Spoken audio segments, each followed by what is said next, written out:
thấy kỷ niệm nó nâng bù có lung lời nó về sinh nhị tu nó ta ngà lung minh nó lăng sinh nhị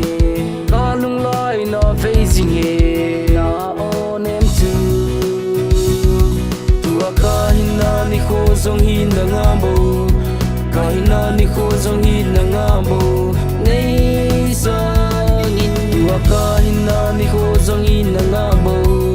kahina ni kho zongi na ngamo nei sangi no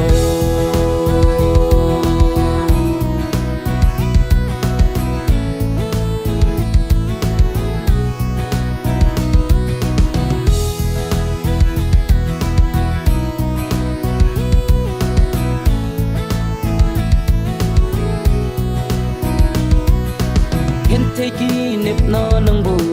có lung lời nó về gì